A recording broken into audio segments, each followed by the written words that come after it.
কিছু মানুষকে জাহান্নামের জন্য তৈরি করা হয়েছে, তাদের জন্মই হয়েছে জাহান্নামের জন্য। এই মানুষগুলোকে শুধু জাহান্নামে দেওয়ার জন্যই তৈরি করা হয়েছে। সেই কপাল পড়া দুর্ভাগা মানুষদের তিনটা মার্কা আছে, তিনটা আলামত আছে। এর প্রথমটি হলো তাদের অন্তর আছে। এই অন্তর দিয়ে তারা কত কিছু চিন্তা করে, কত কিছু ভাবে, কিন্তু তারা এই অন্তর দিয়ে যা তাদের ভাবা উচিত, এই অন্তরে আল্লাহর ভয় তাদের জাগ্রত হয় না। তাকওয়ার চেতনা তাদের অন্তরে নাই। এই অন্তর দিয়ে হক এবং বাতিলকে পার্থক্য করা, সত্য এবং অসত্যের মধ্যে পার্থক্য করার মতো কোনো যোগ্যতা নাই। অন্তর আছে কিন্তু অন্তরে অনুধাবন শক্তি নাই। এই অন্তর যদি কারণ থাকে তাহলে লক্ষণ খারাপ।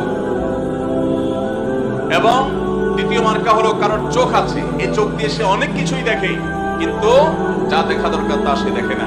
এই চোখ দিয়ে সে কোরআন দেখে না। এই চোখ দিয়ে সে বহু মানুষকে দাফন হতে দেখে, বহু মানুষকে মরে যেতে দেখে, বহু মানুষ শেষ হয়ে যেতে দেখে, পাপের প্রায়শ্চিত্ত করতে দেখে, কিন্তু সে শিক্ষা গ্রহণ করে না। এবং জাহান্নামের জন্যই তৈরি হয়েছে যে মানুষগুলো। তাদের তৃতীয় মার্কা হলো যে তাদেরকে আল্লাহ তাআলা শ্রবণ শক্তি দিয়েছেন, তাদের কান আছে।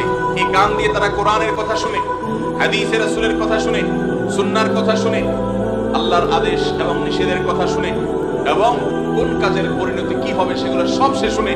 শোনার পরও তার ভিতরে কোনো হিতাহিত জ্ঞান আসে না, তার ভিতরে কোনো পরিবর্তন আসে না, কোনো প্রকার চেঞ্জিং আসে না।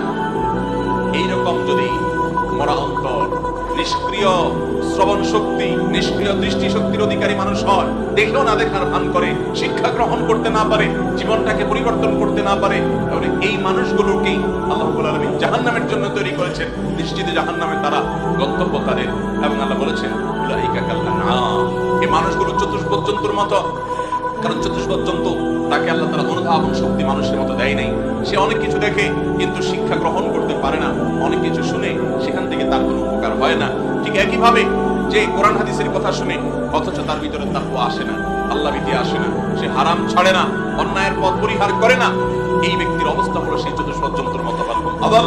বরং চতুষ্পদ জন্তু তার চাইতে ভালো, কারণ চতুষ্পদ জন্তু জাহান্নামে যাবে না, আর এই কপাল পোড়াকে জাহান্নামের আগুনে পড়তে হবে।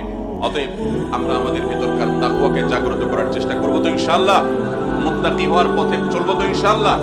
আল্লাহ তাআলা আমাদের সবাইকে মুত্তাকি হওয়ার তৌফিক দান করুন। মুহতারাম হাজরিন, তাহলে মানুষকে সবচেয়ে বেশি জান্নাতে নিবে যে আমল, মানুষকে সবচাইতে জান্নাতে নিবে বেশি যে বিষয়টি, সেটি